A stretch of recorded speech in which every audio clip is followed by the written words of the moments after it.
Everybody, Zach again, newtutorial.com, coming in, making a video for you today, and I got in, I've been working, I'm so sore. I've been out there working and doing some stuff, and got in front of my computer today and saw the whole news article.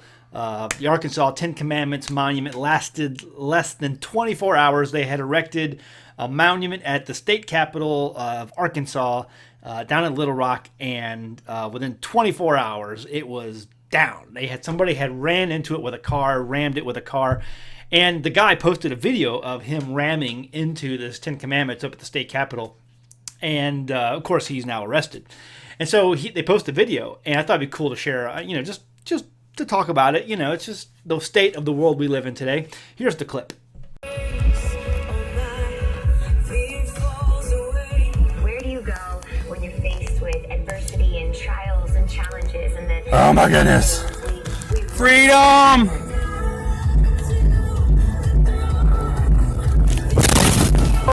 So the guy, it looks like he's sitting in the dark. He turns on his headlights. He's looking at the monument and then just drives right into it. And from the looks of it, the guy's driving... I don't know. You see the dash just for a split second. And it looks like I don't know what a modern dash is. The vehicle I drive is, well over 10 years old. So, but it looks like a nice dash of electronics, the lights and everything on the car. So I don't know if he just drove a really nice car. I don't know if the article said what kind of car he drove. But, you don't run into a granite monument like that and not completely wreck your car. But you look at the picture and the granite is destroyed in a number of places. He really wrecked it pretty good. So, state of our world today. Somebody posted and tagged me on Facebook with that, and I saw it when I got into my computer today. And you'll notice the guy, he says, "Oh my goodness, freedom!" And the irony in that, there's so much irony in that. Freedom! And he's now charged with 2 felonies. He's got admitted to a state mental institution today because of, he's told the authorities that Satan told him to destroy the Ten Commandments. So, freedom! And into the clink you go. So there's just no shortage of stupid people today. And so, he runs into this thing, but the irony of this thing really caught me because of, he destroys the Ten Commandments, and whether he's mental or not, today someone can go out and do basically anything and just claim mental impairment, and they basically get off with a slap on the wrist, and you get thrown into a mental hospital today, and you're going to be getting your 3 hots in a cot, and don't have to be shacked up with Bubba at the state pen. So I don't know if this guy, that was his intention to declare his mental impairment, or if he has a history of this. I don't know. It doesn't really say a whole lot in the article.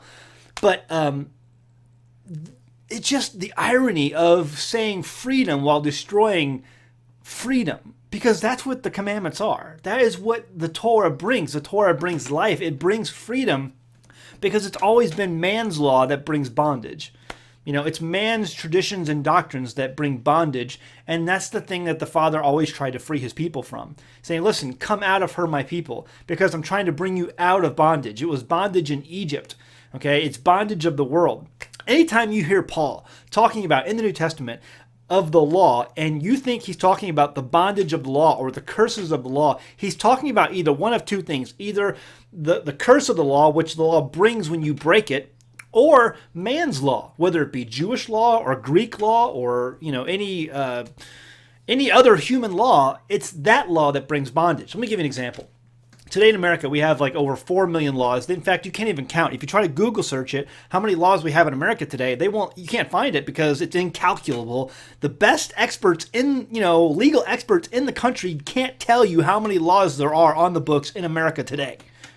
Over 4 million laws, estimated. Ballpark. But in the Torah, in God's commandments, you have around 613, give or take, based on, certain estimates, and how they count those 613 commandments between different rabbis, different legal authorities in Hebraic, mindsets. Okay, so around 613 laws. Which sounds more free to you? 4 million laws or 613 laws? I mean, you don't have to be a genius to figure that out. Let me give you another example. In the traditions of Judaism, there's over, I think, 1,300, or is it 1,500? I think it's like 1,300. 1,300 laws, over 1,300 laws in keeping the Shabbat.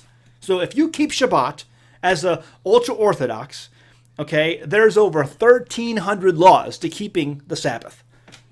Now, if you read the Torah, there's 5. There's basically 5 laws. Don't work, don't make anybody else do any work, rest. It's pretty simple, okay? So 1,300 laws in keeping the Shabbat, or 5 laws in keeping the Shabbat? You don't have to be a math genius, again. So it's always man's law that has been the bondage. And when you go back through your Bible, you'll see it was our Messiah who spoke time and time again on the traditions and doctrines of man. You are holding to the traditions and doctrines of man over the commandments of God.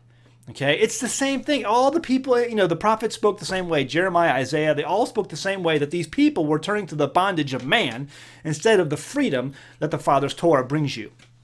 So, let me give me some examples here. Check out this verse. We're all familiar with the whole verse. The truth shall set you free. Everyone, you see that throughout churches all over America.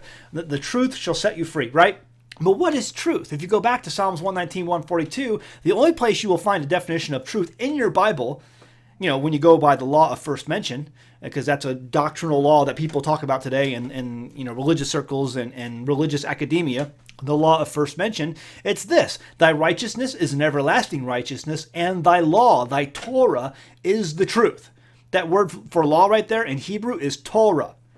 The Torah is the truth. So the only place you're going to find in your Bible that defines truth is right there, Psalms 119, 142. Thy righteousness is an everlasting righteousness, and thy law, thy Torah, is truth, is the truth. So the truth shall set you free. What's that? It's the Torah. It's not that hard. It's easy. Let's take a look at this. 1 John 5:3. For this is the love of God, that we keep his commandments, and his commandments are not burdensome or grievous. See, it's not hard to keep the commandments. He makes them easy.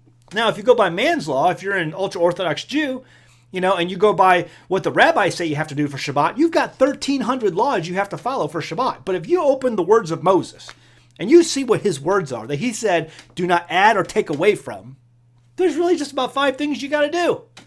It's easy. Shabbat is easy. You rest. You don't work. It's that simple. I mean, it's just not that hard. But see, we as humans make things hard. Take a look at this. Deuteronomy 30. If you shall hearken unto the voice of the Lord your God, keep his commandments and his statutes, which are written in his book of the Torah, of the law, and if you turn unto the Lord with thy God with all your heart and with all your soul, for this commandment which I command thee this day, the Torah, is not hidden from thee, neither is it far off. See, it's not up in heaven. It's not up in heaven that it's way far away that you can't get it. It's not down below the sea that you can't reach it. No, it's very near to you. But the word is very near unto you, in your mouth and in your heart, that you may do it. You may do it because it's easy. It's freedom. Everything else, bondage. It's freedom. The Torah is still valid today. And you'll have people out there say, well, Zach, there's a difference between moral law and ceremonial law. The ceremonial laws, we don't have to do those anymore. And you see this from John MacArthur and some of these other big pastors out there. That is completely inaccurate. If you go do a Bible word search on your favorite Bible software and you search for moral law and ceremonial law, you're going to come up with a giant big goose egg. It's just not there. There's no phrase in your Bible, moral law or ceremonial law. What you will see the phrase for is one law, both for you and the stranger that is among you. One law. It applies to everyone in the land. Okay, there's one law for the Hebrew and the non-Hebrew that dwells together in the land. It's that simple. See, this whole thing with moral law and ceremonial law, bunch of garbage. His law is forever. He says, I change not. He is the same yesterday, today, and forever. Or everlasting from everlasting. So, this whole thing that it's freedom to destroy the commandments of God, this guy's got a whole bunch of wrong. He's a special kind of stupid. I mean, really is what it is. Because he's looking at this completely the wrong. Not only is he in jail for who knows how long, because he's got 2 felonies now that's going to be on his record. But, he just destroyed the very freedom he was seeking. I mean, and Zach, you're being so harsh. Don't call the guy stupid. That's just wrong. You know, the Bible calls people stupid. The Bible calls people foolish. This man is foolish. I just talked about that the other day. You know, he who hears my words and does not is a foolish man. That's another word for stupid. I'm going to call it like it is, guys. And I know some people don't like my harsh language. And maybe that's just the, you know, former military in me coming out. You know, I wasn't in that long, but, you know, long enough. You know, I've toned down the words. I can, you know, G-rate my words, but I'm still going to call it the way it is. And it's just stupid. The guy destroyed the very freedom he thought he was, you know, he's been searching for. That was a freedom. It's God's commandments. Anyway, saw that article today. Thought I'd share the video. I'm sure you can find it on Facebook. And, I mean, it's being shared all over the place. I'm seeing it now. Which is probably because I have a lot of friends in Arkansas and Oklahoma.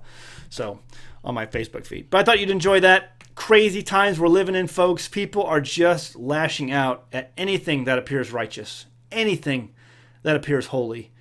People are lashing out. And that's why I really believe we're in the last days. I truly believe that, folks. I don't know when it's going to start. I don't know how it's going to start.